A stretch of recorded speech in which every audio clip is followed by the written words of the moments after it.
The air in the grand chamber of the Cathar Dominion was a physical weight, thick with the scent of ionized metal and the simmering ozone of contained fury. Obsidian walls, polished to a mirror sheen, reflected the stoic, armored figures of the High Council, their hulking forms arrayed around a central dais where High Lord Vorlag stood, his four powerful arms crossed over a chest plate forged from the heart of a collapsed star. Before him, a holographic projection of the Veil of Whispers nebula swirled in a chaotic dance of crimson and violet gases, a wound in the fabric of space where the Dominion's ambitions had stalled. For generations, the Cathar had waged a war of righteous expansion against the Lumini Confederacy, a conflict of iron will against psychic resonance, of physical dominance against ethereal philosophy. And for the last cycle, that war had ground to a bloody, honorless stalemate in the graveyard of stars that was the Veil. At the heart of the nebula, a single, unwavering point of light pulsed on the tactical display. It was not a star. It was not a ship of any known design. It was the anomaly, an object of impossible scale and silent indifference that had rested in the nebula's core for as long as Cathar histories were recorded. It was a monolith of crystalline material that absorbed all sensor readings, a void in the data stream that Command found more terrifying than any Lumini battle psalm. Both empires had fought to control the territory around it, each believing it to be a precursor weapon of unimaginable power, a key to ultimate victory. But the anomaly had remained inert, a silent judge over their endless slaughter, until now.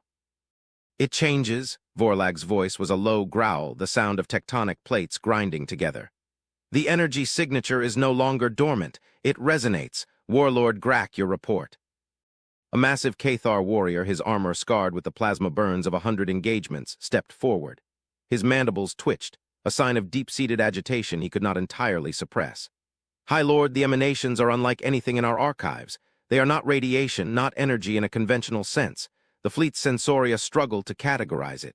It is structured. A pattern of deep space vibrations that our logisticians are calling a signal, for lack of a better term. Another council member, an ancient strategist named Kalen, spoke, his voice dry as vacuum-scorched rock.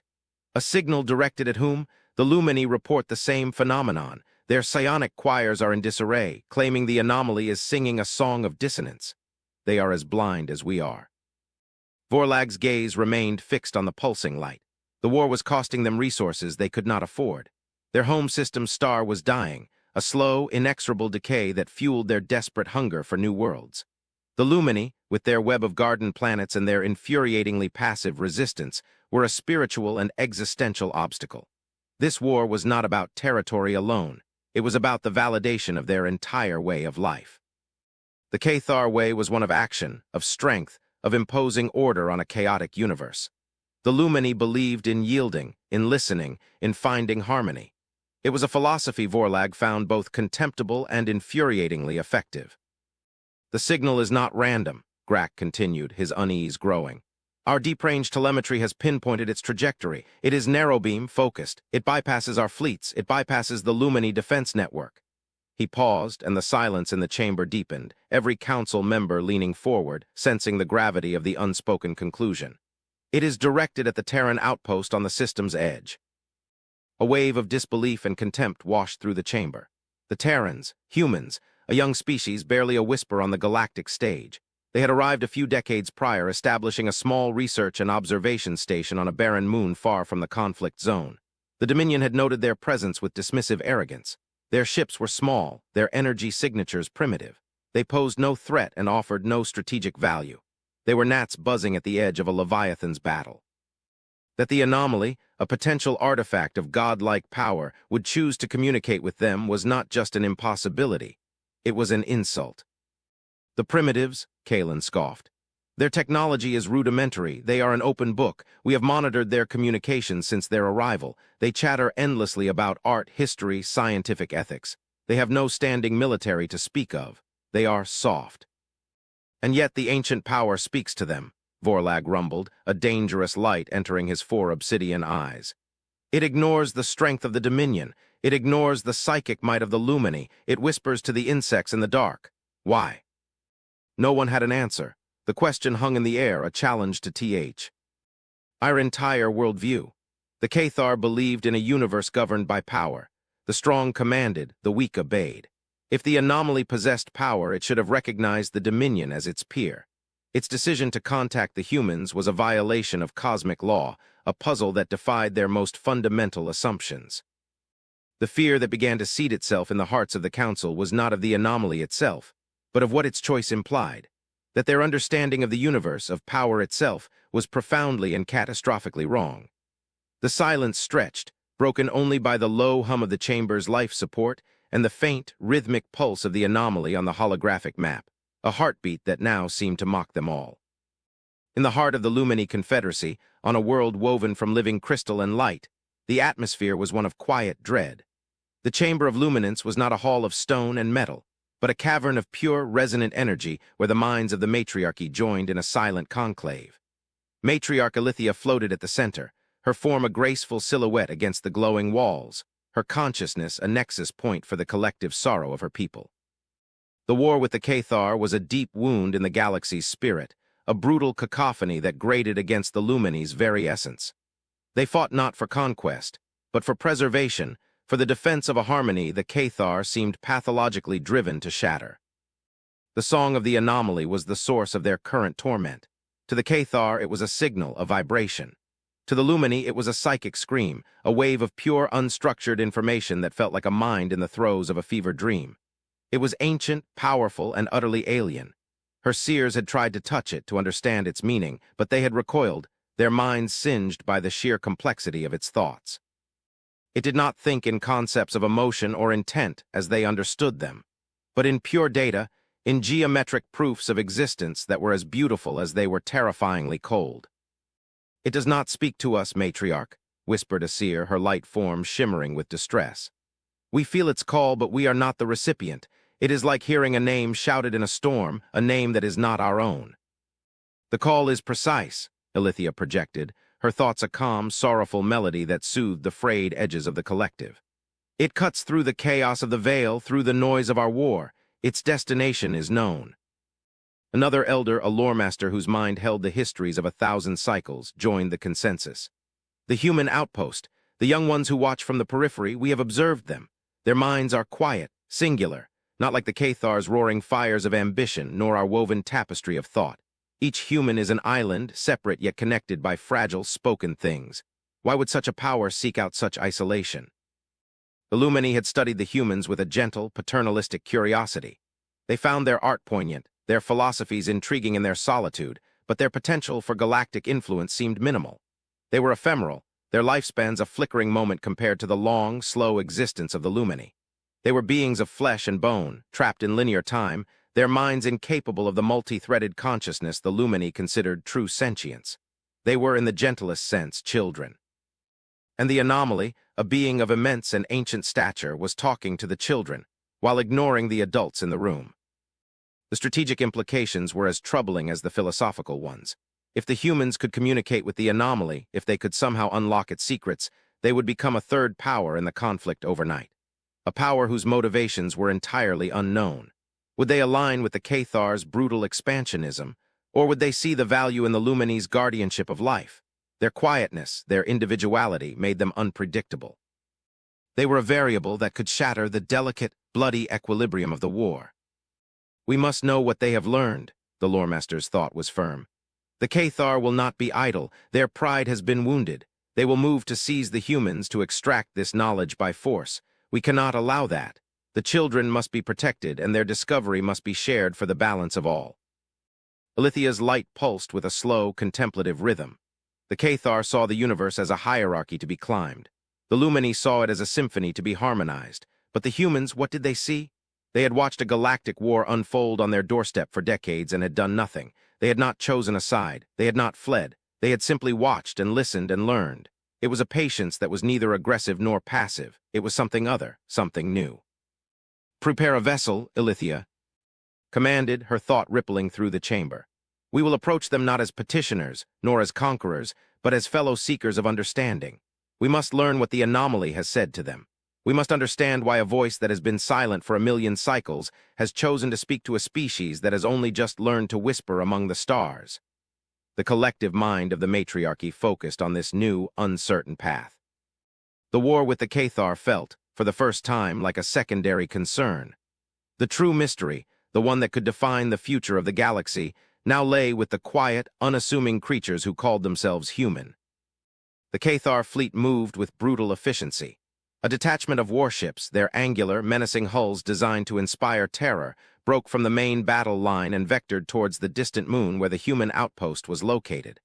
High Lord Vorlag watched from the bridge of his command ship, the will of the Dominion. His patience had evaporated. The humans would yield their secrets one way or another. His ultimatum had been sent. Surrender all data pertaining to the anomaly and submit to a Dominion inspection, or be erased.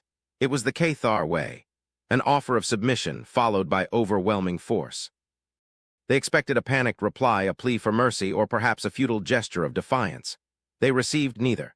Instead, a single, small vessel detached from the human station and moved to intercept them. On the main viewscreen of the will of the Dominion, the ship was laughably insignificant. It was sleek, unarmed, and painted a stark, clinical white. It was a courier ship, a diplomatic shuttle at best. It broadcast a simple, polite request for communication, using standard, open diplomatic channels. Vorlag grunted, a sound of derision. They send a toy to greet an armada, patch them through, let us hear their final pleas. The face that appeared on the screen was not what he expected. It was not a warrior nor a cowering politician. It was a woman, her features calm and composed, her dark hair tied back severely. Her eyes, a cool gray, held a startling depth, a focused intelligence that was utterly devoid of fear. She was seated in a simple chair, the background a plain, functional bulkhead. There was no ceremony, no posturing. Her name, the translation protocols informed them, was Ambassador Eva Rostova. High Lord Vorlag of the Cathar Dominion, she began, her voice even and measured. I am Ambassador Eva Rostova, representing the Terran Alliance. We have received your message. I must respectfully inform you that we cannot comply with your demands. The bridge crew of the Cathar flagship stiffened. Warlord Grak let out a low growl of disbelief. To defy the Dominion so directly was suicide. Vorlag leaned forward, his massive frame casting a shadow over the command console.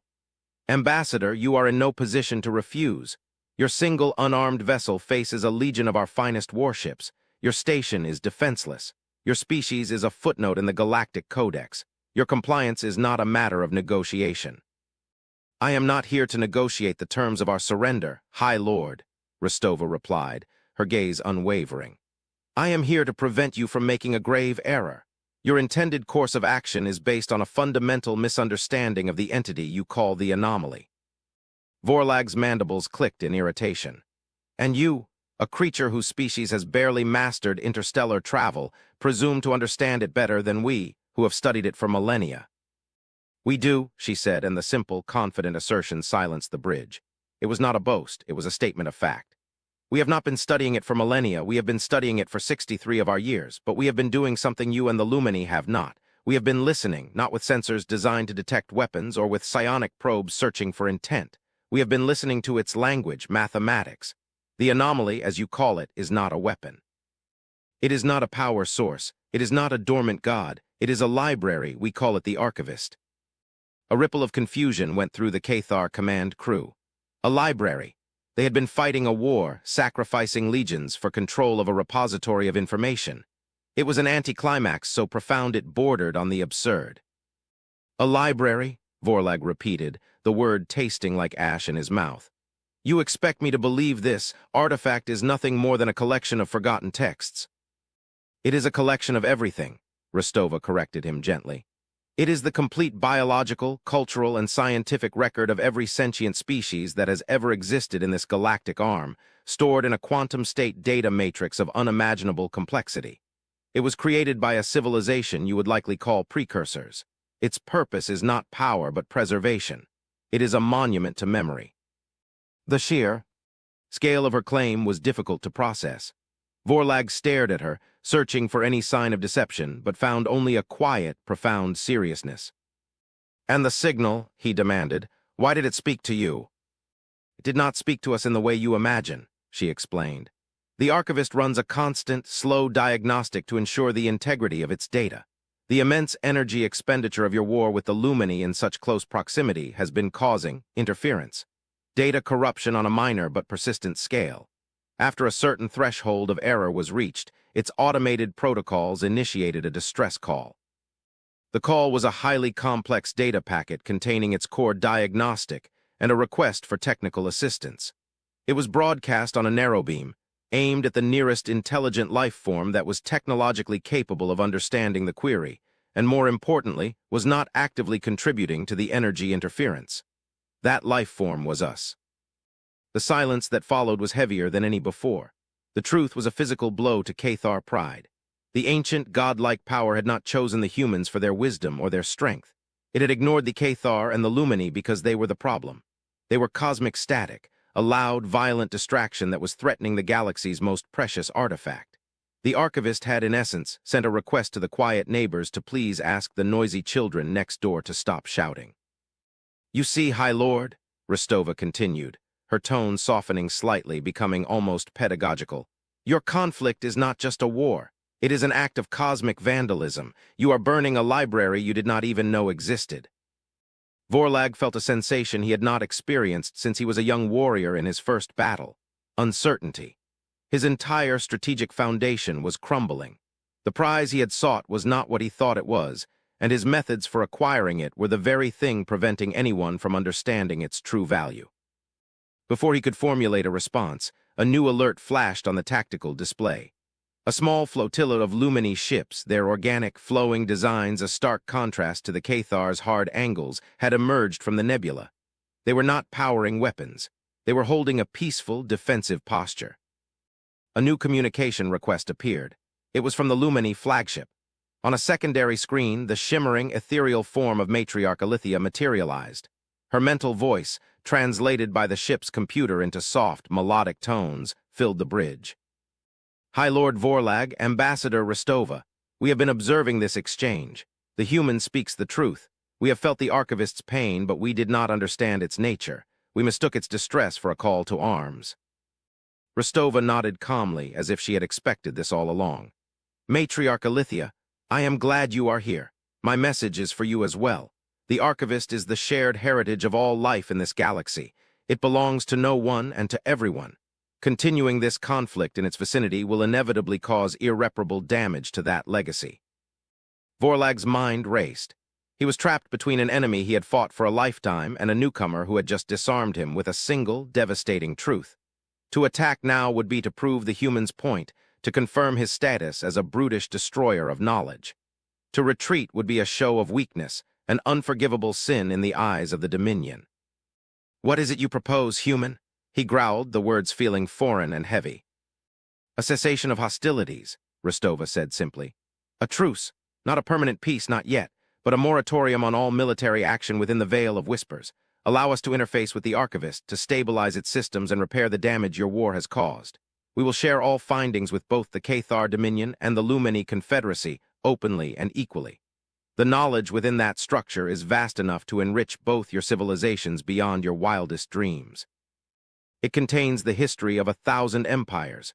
Surely that is a prize more valuable than a few contested star systems."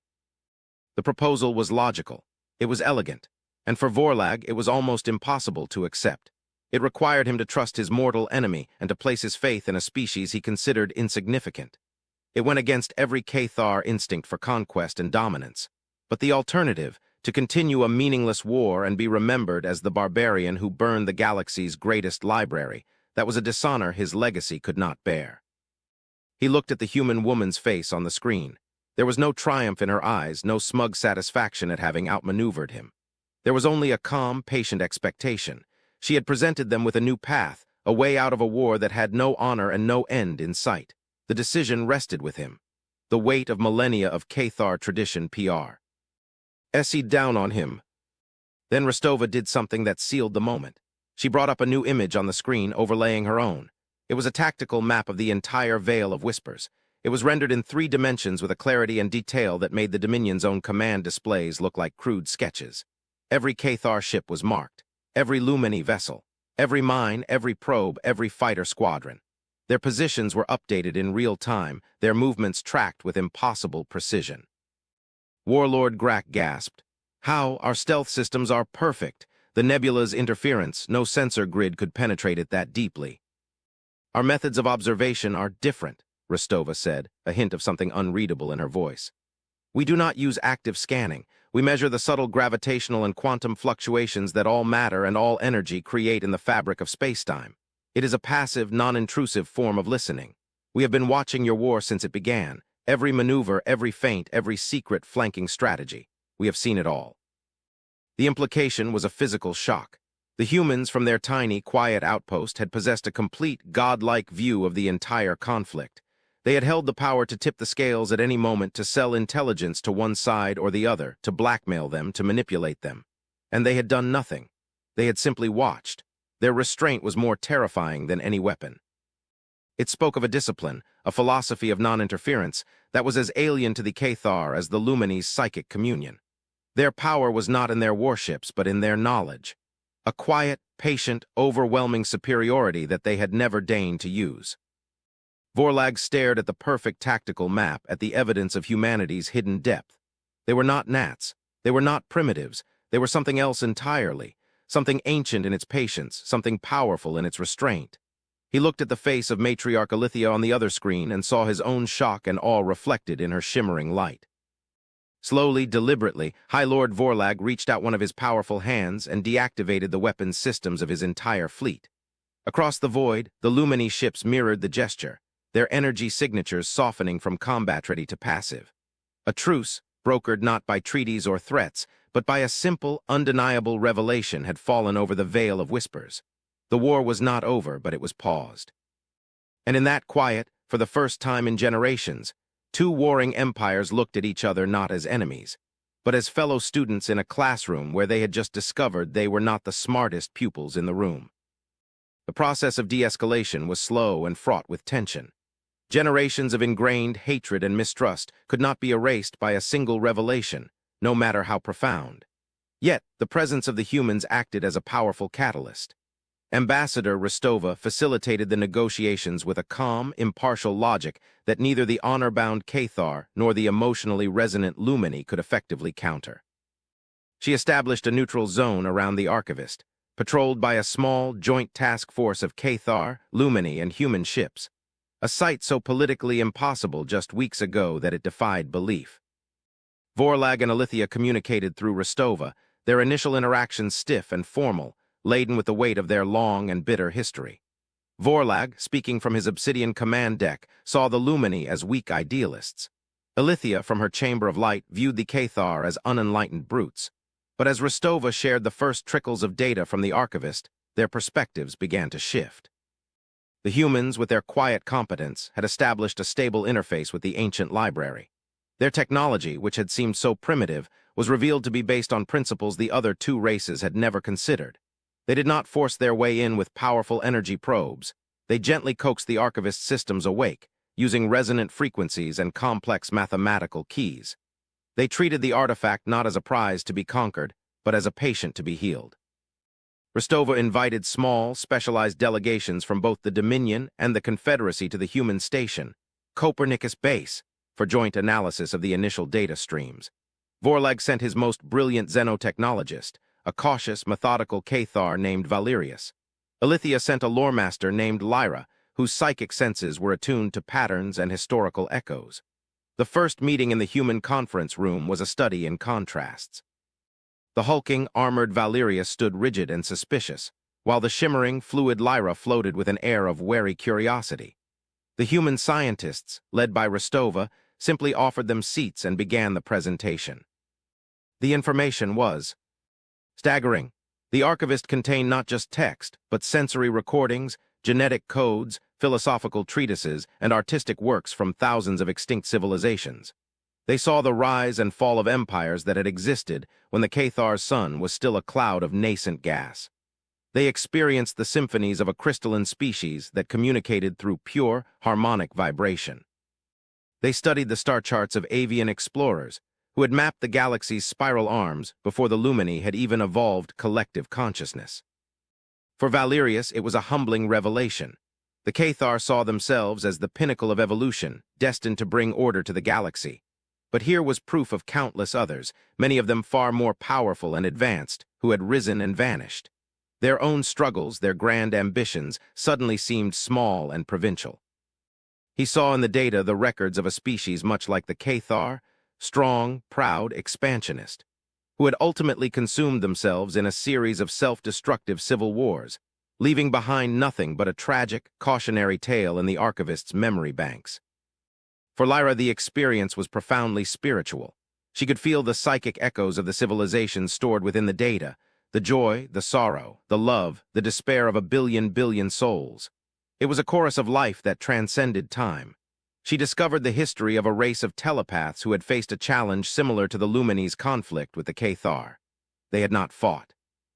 Instead, they had focused their collective psychic energy inward, evolving their consciousness to a point where they could transcend their physical forms and exist as pure energy, leaving their aggressive neighbors to inherit a galaxy they no longer had any use for. It was a path the Lumini had considered, but had always feared as a form of surrender. Now, they saw it as a possible act of ultimate harmony. The most transformative discovery, however, was about each other. Buried deep within the archivist's records was a fragment of proto-history concerning both the Cathar and the Lumini. It revealed that both species had evolved in the same primordial stellar nursery, seeded by the same panspermic event eons ago. They were, in the most literal sense, related, two different branches of the same ancient tree of life. The Cathar had adapted to the harsh, brutal realities of a world with a dying star, evolving physical strength and a hierarchical society built for survival. The Lumini had flourished on a tranquil, resource-rich world, allowing them to develop their psionic abilities and a culture based on cooperation and spiritual growth. Their war was not a conflict of alien philosophies. It was a family feud, a tragic galaxy-spanning dispute between estranged cousins who had forgotten their shared origin. Rostova presented this finding to Vorlag and Alithia directly in a three-way holographic conference. She did not add any commentary or moral judgment. She simply laid out the genetic and historical data, the cold, hard facts of their shared ancestry. The silence that followed this revelation was profound. Vorlag, the High Lord of a warrior race that prized lineage and heritage above all else, was visibly shaken. He looked at the shimmering form of Alithia, and for the first time he did not see a strange, ethereal enemy. He saw a distorted reflection of his own people, shaped by a different history, a different path. The honor he had sought in conquering them now felt like a perverse form of self-mutilation. Alithia's light softened, pulsing with a deep, resonant sorrow. The Cathar were not a cosmic blight, a force of pure destruction to be opposed. They were their lost brethren, their mirror selves forged in fire instead of light. The pain she felt was no longer for her people alone, but for the tragic divergence that had led two branches of the same family to the brink of mutual annihilation. "We have been fighting ourselves," Alithia's thought was a whisper that echoed across the void. "We have been blind," Vorlag admitted, his voice low and heavy with the weight of generations of wasted lives. "Our pride, our belief in our singular destiny, it has cost us our own history, it has cost us our kinship." It was this moment, this shared, painful understanding that truly ended the war. The truce became a ceasefire, and the ceasefire became the foundation for a new dialogue. The focus shifted from the division of territory to the exploration of their shared past and the potential for a shared future. The human delegation, having provided the key to this understanding, began to fade into a background role, serving as quiet facilitators and archivists, never seeking power or influence for themselves. Their mission, it seemed, was simply to help others understand. To commemorate the new era of peace, it was decided that a joint delegation, led by Vorlag and Alithia themselves, would be escorted by Ambassador Rostova to the heart of the archivist. They would see its core chamber, the nexus of all its stored knowledge, as a symbol of their new, united purpose. The journey into the archivist was an experience that transcended words. The human shuttle moved through vast, crystalline corridors where streams of light, raw data, flowed like rivers. The scale of the interior was non-Euclidean, seeming to expand and contract with the focus of the observer. Vorlag felt a sense of profound humility. The builders of this place were to the Cathar what the Cathar were to single-celled organisms. Alithia felt a sense of peace, the chaotic noise of the galaxy silenced by the silent, ordered majesty of pure information. They arrived at the core chamber, a perfect sphere of darkness suspended in the center of an immense cavern. At its heart was a single point of light, a star of frozen knowledge. "This is the central nexus," Rostova explained, her voice calm as ever, though her eyes held a new depth of reverence. It is where the archivist's primary consciousness, its operating system, if you will, resides. We have been in communication with it. We have stabilized its systems, but we have also learned its final, true purpose. It is more than a library. It is more than a monument. She stepped forward to a console that seemed to grow out of the floor, a seamless extension of the archivist itself. She placed her hand on its surface, and the chamber around them transformed. The walls dissolved, replaced by a perfect 360-degree star map of the galaxy. It was breathtakingly beautiful, a swirling vortex of 100 billion stars. "The archivist is also a warning," Rostova said, her voice dropping to a somber, serious tone. "The precursors who built it did not die out. They did not transcend. They fled." Vorlag and Alithia turned their attention to her, a shared sense of unease growing between them. "Fled from what?" Vorlag asked. "What could threaten a civilization with the power to build this?" Instead of answering, Rostova gestured to the star map. On the far edge of the galaxy, a section of the map was missing. It wasn't black like empty space. It was a patch of true nothingness, an absence of information that the mind recoiled from. It was a hole in reality itself, and it was slowly, almost imperceptibly, growing. "The archivist calls it the Great Silence," Rostova said. "It is not a fleet, it is not an empire or a living entity in any way we can comprehend. It is a phenomenon, a creeping, inexorable erasure of information. Where it passes, everything is gone. Not just matter and energy, but the very laws of physics that govern them. History, memory, existence itself, all are reduced to a perfect, featureless null state. It is the ultimate entropy." The chamber displayed a final recording from the precursors, a message left behind before their great exodus. It was not a visual or audio log, but a direct transfer of conceptual data. Vorlag and Alithia experienced it directly, a feeling of cold, intellectual terror of facing an enemy that could not be fought, could not be reasoned with, could not even be understood. It did not hate. It did not conquer. It simply erased. The precursors had spent 1,000,000 years studying it, and their only conclusion was that it was a fundamental, and perhaps final, aspect of the universe's life cycle. They had built the archivist as a desperate final act, a message in a bottle thrown into the cosmic ocean, a final record of all the life and beauty that had existed in the galaxy before the silence came to claim it. Their exodus was not a retreat, but a flight to another galaxy, a desperate gamble that they could outrun the end of everything. The Cathar Lumini War, the generations of bloodshed, the struggle for dominance and survival, all of it shriveled into utter insignificance in the face of this new, existential dread. Their conflict had been a fistfight in a house that was slowly, silently, sliding into the sea. Vorlag, the mighty warrior king, felt a tremor of true fear run through his massive frame. Alithia, the serene matriarch, felt her collective consciousness ripple with a terror that threatened to shatter its harmony. They both looked at Eva Rostova, the human, the quiet librarian who had ended their war only to show them a doom far greater. Her expression was not one of fear. It was one of grim resolve.